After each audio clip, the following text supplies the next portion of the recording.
Good morning, welcome to the channel. We are back with another episode, and in today's episode we're going to be sistering up one of these 150-ish year-old floor joists. So this joist is still carrying some weight, with maybe the top 3 inches being intact the whole way. What we're going to do is sister on a floor joist on both sides. We're going to sandwich this original one and then bolt it into position. I'm not too worried about getting carrying the structural load down to the foundation or to a footing or anything, because this is still bearing some weight. We're just making sure it doesn't go any further by beefing it up. So first things first is to clear the way of stuff that might interfere, like this ductwork here. And then we'll have to take off some of these cross pieces here to be able to run it. But it's going to run from this end down to here, all the way through to this end. And I'll stagger the joist, the new joist that I put on. So one starts here and ends a bit shy, and the other one starts at that end and ends about here. That's actually overkill for what we need, but we have full 14-foot lengths and our distance is about 15 feet. So may as well do what we can here.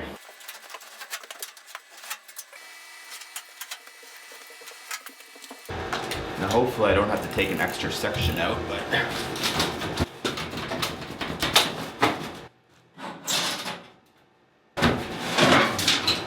alright, it came out of one section. Nice. Next is to take off this cross brace. And this one's probably just gonna fall out because it's a little bit rusted. I mean rotted. Yeah. And that exposed a bit more damage right here. So again, this crack is kind of running up and kind of ends right around here. There's another little crack here. So we have here, here, and then this vertical crack, which is a weird one, but that's running there. So I'm just gonna clean this up to make way to slide those 2 joists on either side of this one, and then I'll come back and show you. All right, it's all free of obstruction. You can tell it's pretty dry rot on the bottom of that joist too. So definitely not structural. There is a wire obstruction on this end. This is where the wire's coming through here.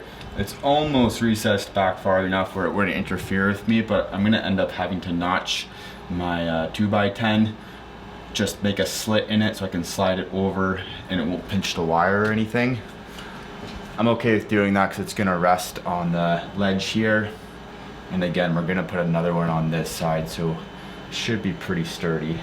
I put an arrow for my crown, so this is my crown up. It's where the wood naturally will curve a little bit. It's more structurally sound that way.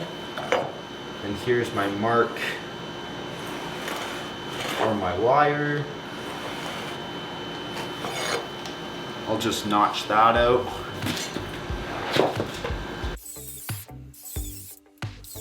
I'm gonna find a drill bit to get that.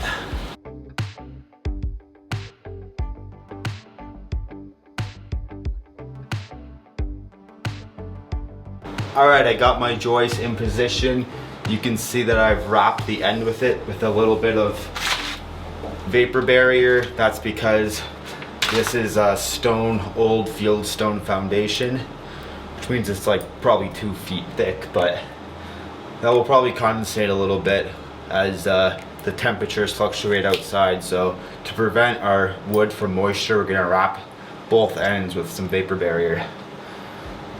Got it notched up, so hopefully it fits. So now I should be able to just lift up, wiggle it in. I want to make sure I can get it close before I commit, because I do want to PL the top of this.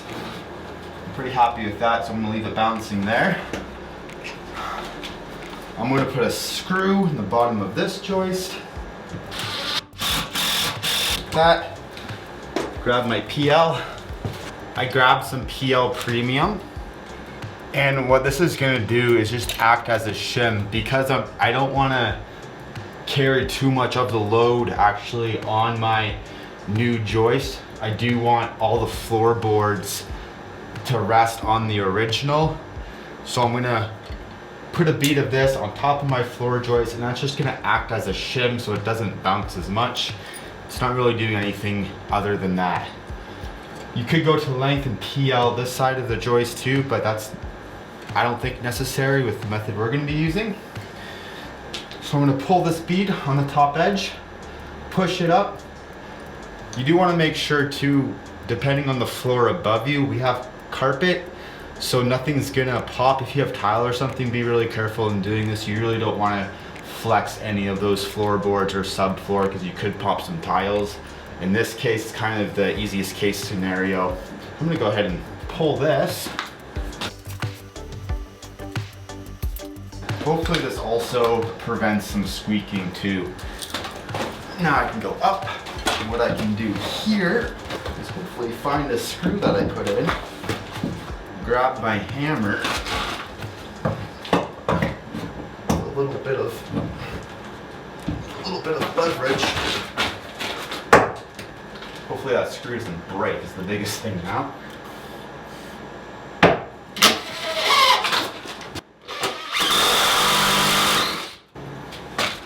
Try and get my next screw ready here too. Because this wood is a little soft, the original wood, it's not really holding it as well as I would like.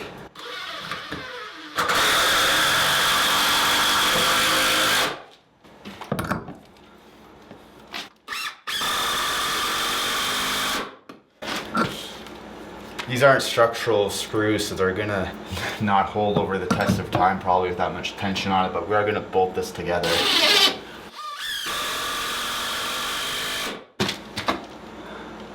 Pretty happy with that. All right, going to the other side now. That one's pegged on with a couple screws until I get this one in place. This one has a wire here, so I did a same slot here. Going into the pocket, the dimension's a little more narrow than the width of our new 2x10. So I cut about 3/4 of an inch off the bottom there so it can slide into that pocket nicely.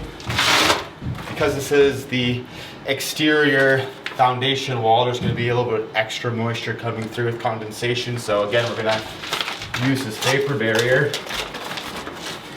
Do one of these, something like that.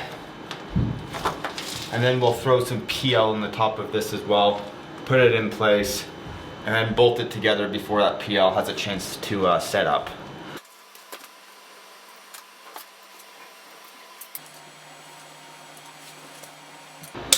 That.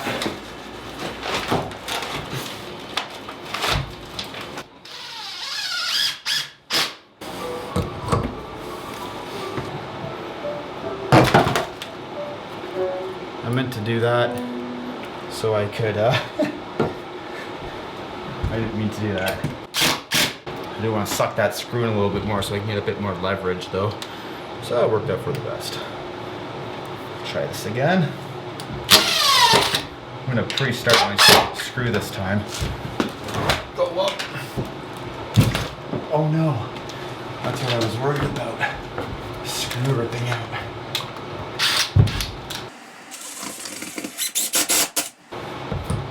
Try that again. No, that's just, no, I wonder if I just, I'm gonna go on the new joist here because it's resting on that ledge so it shouldn't give way.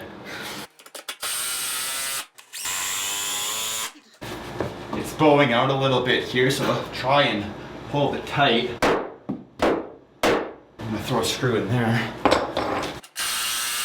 Okay, so that's in, and I'm pretty happy with the pressure I was able to get on it. So we're gonna go ahead and drill this all out. Hopefully my 1/2 rope is long enough. So what I've got here for bolts is just threaded rod. It's a little cheaper and we get access to it. I'm gonna go ahead and pre-drill a bunch and I'll show you what it looks like in a minute. I'm gonna do a 12-inch staggered pattern. So maybe slightly excessive, but I just wanna get this one joist really well secured.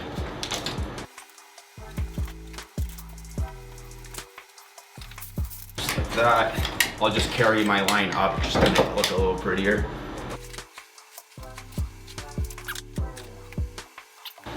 And then I can drill away.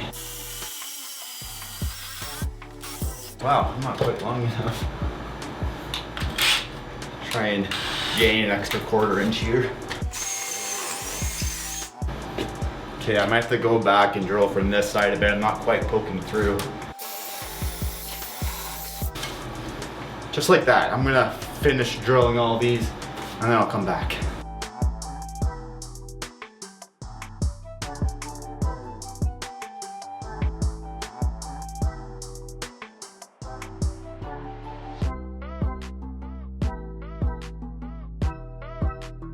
So we got all these bolts started. Start in the middle, tightening them up.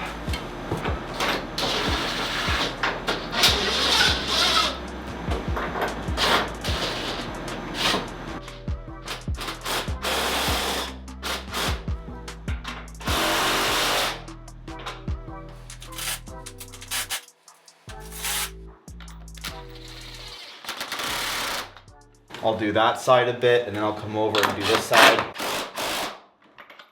And then back to this side to snug it up. And then back more to this side. And sometimes when you're trying to tighten this nut, it will spin on the other side. So you might have to grab a wrench or channel locks or something to hold that.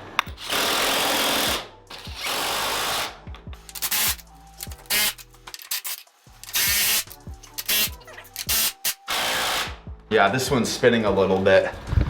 So I'm just gonna grab my adjustables or spanner or I think crescent is another word for it, whatever you wanna call it. Just to hold this side.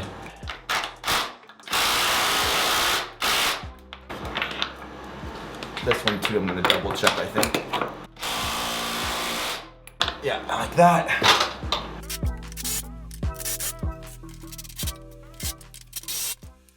I'm gonna carry on and finish doing all of these. There's quite a few, so I'll get back to you when I'm done that. And just like that, I finished up bolting those tightly, snugged them all up, and it really pulled and sandwiched this middle damaged joist together. You can see here, it looks nice and tight. And you can see with these nuts here, the washers sunk into the wood a little bit. It's always a nice sign that they're really squeezing and yeah, super tight, so I'm happy with that. The one more thing I am gonna do is run a bead of PL in this top corner here against the floorboards, mostly on this side because this board was so bowed. You can see here half of my PL is on the floorboards and really not doing anything, so I'm gonna do that first real quick. That's gonna do it for this episode, and that's how you sister up and beef up a damaged floor joist. Thanks for watching, and I'll see you in the next one.